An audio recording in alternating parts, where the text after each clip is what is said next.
السلام علیکم بزرگوں، دوستوں اور ساتھی ناظرین، اس ہفتے کے فکر و نظر پروگرام میں آپ کا استقبال ہے۔ اس ہفتے صاحب آئے تھے ٹی وی پہ، بہت دن سے درشن نہیں دیے تھے لوگوں کو، شاید اپنی صورت بتانا چاہ رہے تھے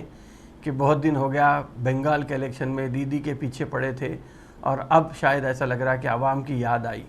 تو شاید اسی لیے اس ہفتے آئے تھے۔ مگر اس بار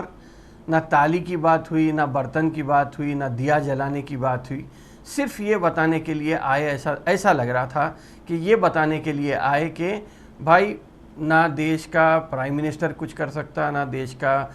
پارلیمنٹیرین کچھ کر سکتا، نہ دیش کا چیف منسٹر کچھ کر سکتا، نہ دیش کا چوکیدار کچھ کر سکتا ہے۔ جو بھی کرنا ہے آپ کو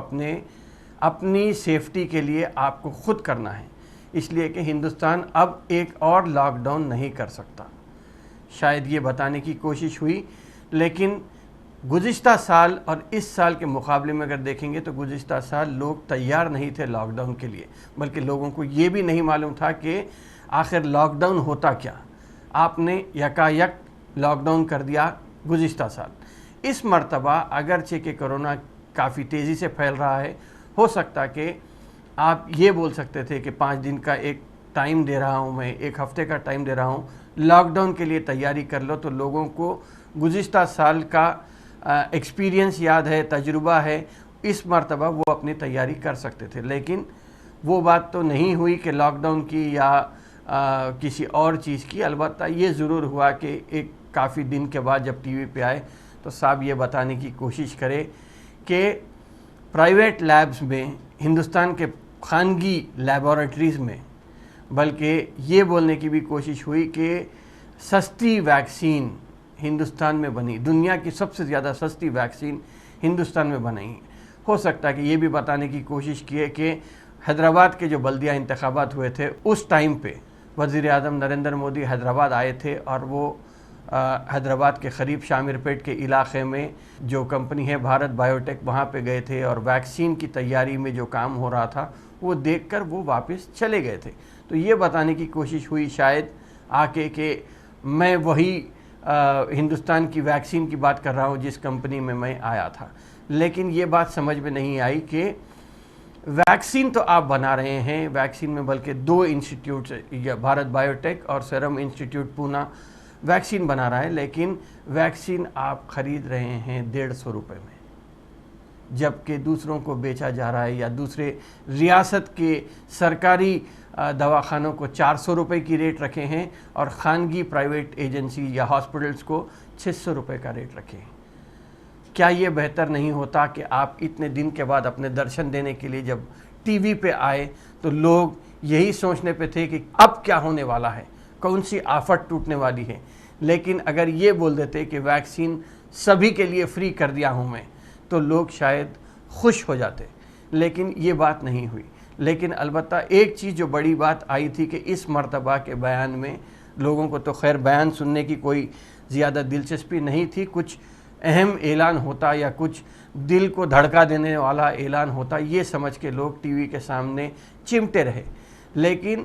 اس مرتبہ بھائیوں بہنوں کا استعمال نہیں ہوا، بلکہ ساتھیوں کا استعمال زیادہ ہوا۔ بیان میں ایک اور بات کہی کہ مریادہ پرشوتم رام کی رام نومی کے موقع پر انہوں نے خطاب کیا عوام سے، اس کے ساتھ ساتھ اسی بیان میں یا اسی ٹیلی کاسٹ میں انہوں نے رمضان کا بھی ذکر کیا۔ خیر بہرحال رمضان کا ذکر اب ایسا ہے کہ مصیبت کی گھڑی میں کیا ہندو کیا مسلمان، رام بھی یاد آ گیا، رمضان بھی یاد آ گیا۔ شاید یہی وجہ تھی کہ لاک ڈاؤن نہیں کریں گے، یہ بات بولنا چاہ رہے تھے۔ لاسٹ ایئر لاک ڈاؤن کیے تھے، شاید اس مرتبہ لاک ڈاؤن نہیں کرنا چاہ رہے ہیں، جو بھی مجبوری ہے۔ لیکن کیا آپ یہ مانتے، کیا یہ بہتر ہوتا کہ اگر آپ مان لیتے کہ گزشتہ سال کا لاک ڈاؤن ایک بہت بڑی غلطی تھی، جس کے وجہ سے جو لوگ یہاں سے نکل کے وہاں چلے گئے تھے، 40 کروڑ لوگوں کو کھانے کے لالے پڑ گئے تھے۔ 2 کروڑ لوگ آج لاک ڈاؤن کے 1 سال بعد یہ فگر آتا ہے، یہ سروے میں یہ فگر آتا ہے کہ جو لوگ 10,000 روپے کماتے تھے وہ لوگ اب 2,000 روپے کمانے کے قابل ہو گئے۔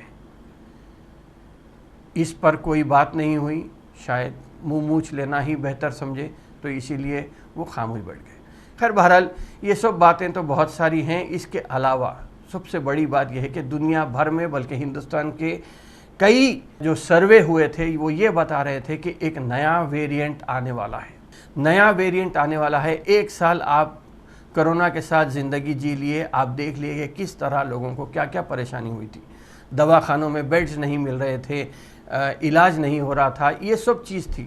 آپ خاموش تھے. نیا ویریئنٹ آنے والا ہے. اس مرتبہ 1 سال کے بعد کون سے دواخانوں میں آپ کے پاس بیڈز کی تعداد کو بڑھائی گئی ہے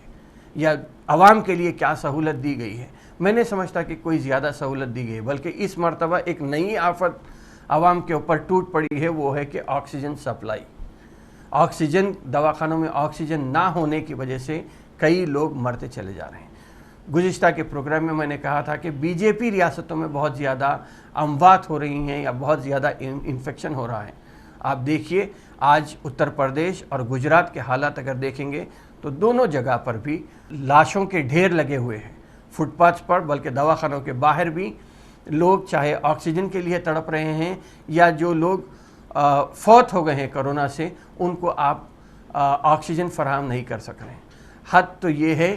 کہ 5000 میٹرک ٹن ہندوستان سے آکسیجن ایکسپورٹ کر دیا گیا ہے. گزشتہ سال کے مقابلے میں یہ 700% زیادہ ہے. اور آپ آکسیجن سلنڈر پہ 12% GST بھی لگاتے ہیں. آکسیجن کی بات اس لیے ہو رہی ہے یہاں پہ کیونکہ آکسیجن کی جو سپلائی ہے وہ سینٹرل گورنمنٹ کی طرف سے ہوتی ہے اور سینٹر اسٹیٹس کو ایلوکیٹ کرتا ہے. آج اس میں سب سے بڑی بات یہ آئی کہ آکسیجن کے معاملے میں کیرلا ریاست واحد ریاست ہے پوری ہندوستان میں جو آکسیجن کے معاملے میں ایبنڈنس میں ہے یا اوور سپلائی ہے یا ذخیرہ زیادہ ہے کیرلا کے پاس. اور ویکسین کے لیے کی حد تک اگر ہم بات کریں گے تو 2 اسٹیٹس جہاں پہ ویکسین کا ویسٹیج سب سے کم ہوا ہے, ایک ہے کیرلا اور دوسرا ہے ویسٹ بنگال. اگرچہ کہ ویسٹ بنگال میں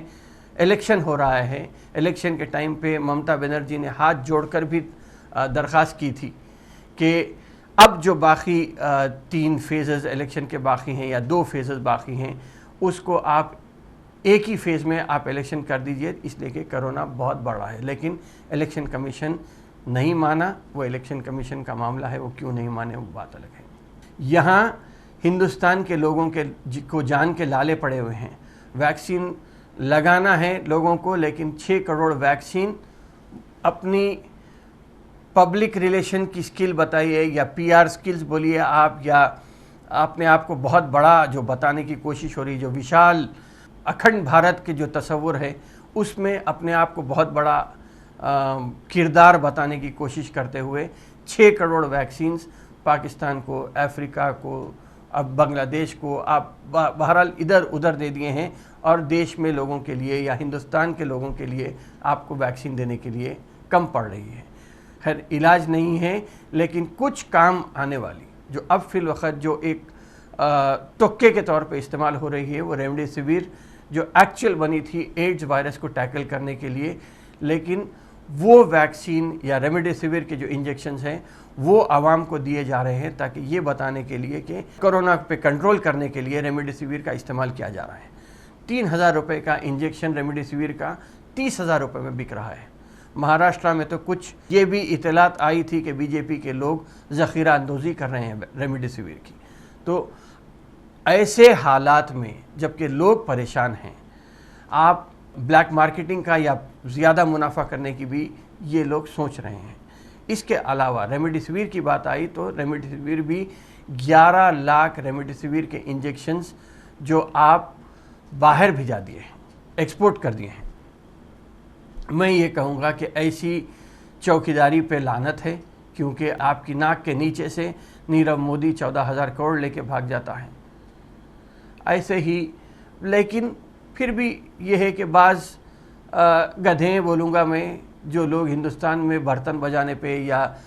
دیا جلانے پہ یا کرونا گو کرونا گو کرونا کے نعرے لگا کے آپ ایک صاحب کی بات مانتے ہیں اور لوگ یہاں پہ کرنا شروع کر دیتے ہیں.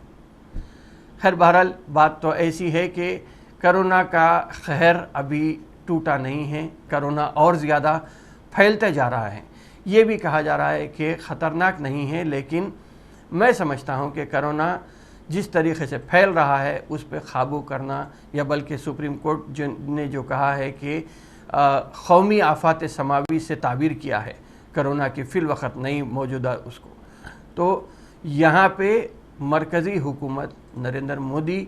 ہٹانے کی بات اگر کوئی کرتا ہے، بلکہ سوشل میڈیا میں جو بات چل رہی ہے کہ ریموو نریندر مودی، میں سمجھتا ہوں کہ عوام کی آنکھ کھولنے کے لیے کافی ہے، کیونکہ نریندر مودی آنے کے بعد سے، بلکہ میں یہ کہوں گا کہ دنیا بھر میں اگر ہم دیکھیں گے، چاہے وہ امریکہ ہو، لندن ہو،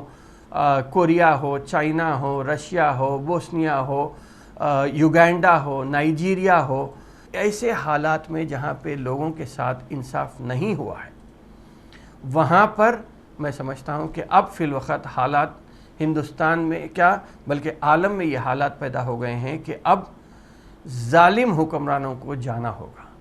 ظالم حکمرانوں کو یہاں پہ اگر ہم رکھتے ہیں تو ظلم کی انتہا جب بڑھ جاتی ہے تو اللہ تعالیٰ وہاں پر اپنے آپ کو کسی نہ کسی، چاہے وہ کرونا وائرس ہو یا کسی اور چیز کے لیے، اس لیے کہ ہمارا ماننا تو یہ ہے کہ جو آزمائش آپ کو اللہ سے قریب کرتی ہے وہ اللہ کی طرف سے رہتی، اور جو آزمائش آپ کو اللہ سے دور کرتی وہ شیطان کی طرف سے رہتی۔ ظلم و زیادتی کی جو بات ہے، میں سمجھتا ہوں کہ اس کا پلڑا بھاری ہو گیا تھا، اسی لیے شاید اللہ تعالیٰ کرونا کی شکل میں یہاں پہ ظالم حکمرانوں کو ختم کرنے کی ایک کوشش ہو رہی ہے۔ ظلم و زیادتی اور کسی کو ستانا، کسی کے حق کو سلب کرنا انسانیت سے بھی گہری چیز ہے، اور یہ چیزیں عقل سے بھی میل نہیں کھاتی۔ ظالم اسلام کی نگاہ میں ایسا بدترین انسان ہے کہ اگر کوئی مسلمان اس کی طرح یا اس کی مدد کرتا ہے، اس کے ظلم میں اس کا ساتھ دیتا ہے، تو ایسا شخص دائرہ اسلام سے خارج ہو جاتا ہے۔ ہمارا تو ماننا یہ ہے۔ ایک حدیث میں یہ بھی بات آئی کہ کوئی آدمی کسی ظالم کے ساتھ اس لیے چلے تاکہ وہ اس کی مدد کرے، حالانکہ وہ یہ جانتا ہے کہ وہ شخص ظالم ہے، تو ایسا شخص دائرہ اسلام سے خارج ہو جاتا ہے۔ یہ ایسا حدیث میں بھی آیا ہے۔ حکومتی سطح پر لوگوں کے ساتھ جو ظلم و زیادتی اور حقوق کی عدم ادائیگی ہوتی ہیں، ایسی حکومتیں زیادہ دنوں تک نہیں رہ سکتی۔ جو حکومت عوامی جذبات کو نہ سمجھ سکے اور عوامی احساسات اور خواہشات کو سمجھنے میں ناکام رہے، ایسی حکومت بہت جلد نصف و نابود اور زوال پذیر ہو جاتی ہے۔ شریعت اسلامی میں ظلم کا مفہوم انتہائی وسیع ہے۔ علماء نے لکھا ہے کہ کسی چیز کو اپنی اصل جگہ اور صحیح مقام سے ہٹا کر کہیں دوسری جگہ رکھ دینا ظلم کہلاتا ہے، یعنی کسی بھی چیز کا غلط استعمال ظلم کے دائرے میں آتا ہے۔ آنکھ، کان، زبان، ہاتھ، پیر، مال و دولت، طاقت و قوت، حکومت و اقتدار، کسی اور چیز کا استعمال اگر شریعت کے خلاف کیا جائے یا اس کے ذریعے کسی کو تکلیف اور نقصان پہنچایا جائے تو یہی ظلم ہے۔ اب آپ اندازہ لگا سکتے ہیں کہ ظلم کس حد تک کہاں کہاں بڑھ گیا تھا۔ آسٹریلیا کے ایک کتاب لکھنے والے نے لکھا ہے کہ 50 لاکھ مسلمانوں کی زندگی امریکہ کی غیر ضروری مداخلت کی وجہ سے، چاہے وہ عراق ہو، کویت ہو، افغانستان ہو، یا کہیں پر بھی دیکھیں گے تو خاص طور پہ مسلم ایریاز میں سیریا ہو، ان سب علاقوں میں جو موت ہوئی ہے امریکہ کی ظلم کی وجہ سے، وہ یہی بتانے کی کوشش ہو رہی ہے کہ اتنے سارے ظلم، اگر ہم ایک اندازہ دیکھیں گے تو تقریباً 1.25 کروڑ لوگ 30 سالوں میں 1.25 کروڑ لوگ، چاہے وہ نائجیریا ہو، افغانستان ہو یا سیریا ہو، عراق ہو، ایران ہو، ان سالوں میں اپنی جان گنوا بیٹھے ہیں۔ تو میرا یہ ماننا ہے، چاہے کہ وہ بش ہو، بلیئر ہو، کم جان ہو، یا زی جن پنگ ہو، یا اگر ہم آ جائیں گے بر صغیر میں تو چاہے وہ سری لنکا ہو یا ہندوستان ہو یا پاکستان ہو، جہاں پہ بلکہ خاص طور پہ برما کا ذکر یہاں کرنا ضروری ہے کہ اب جو ظلم چل رہا ہے وہ برما میں چل رہا ہے۔ تو ایسے حالات میں جب ظالم حکمراں کو حکمرانی کی ذمہ داری مل جاتی ہے تو یقیناً یہ بھی کہا جاتا ہے کہ ہماری غلطیوں کی وجہ سے یا ہمارے گناہوں کی وجہ سے ظالم حکمراں کو ذمہ داری ملتی ہے ملک چلانے کی، لیکن جب ظالم حکمراں ملک چلانے لگتا ہے تو شاید اسی لیے ایسے کرونا کے جیسے وائرس کے پہاڑ ہمارے پہ ٹوٹ پڑ رہے ہیں۔ خیر، بہرحال رمضان کا مہینہ ہے، میں اپنی بات ختم کرنے سے پہلے یہ کہوں گا کہ آپ یہی سوچئے کہ کرونا اللہ کی طرف سے آئی ہوئی ایک وبا ہے، اللہ کے سامنے آپ رجوع ہوئیے، رو کے گڑ گڑا کے منت سے سماجت سے اللہ تعالیٰ کی ہم رضا اگر حاصل کر لیتے ہیں تو انشاءاللہ تعالیٰ اللہ ہمیں اس بیماری سے محفوظ رکھے گا۔ شکریہ۔ میں سمجھتا ہوں کہ اس ہفتے کی بات کو یہاں پر میں ختم کرتا ہوں۔ انشاءاللہ آئندہ ہفتے پھر ملاقات ہوگی، پھر بات ہوگی۔ شکریہ، خدا حافظ۔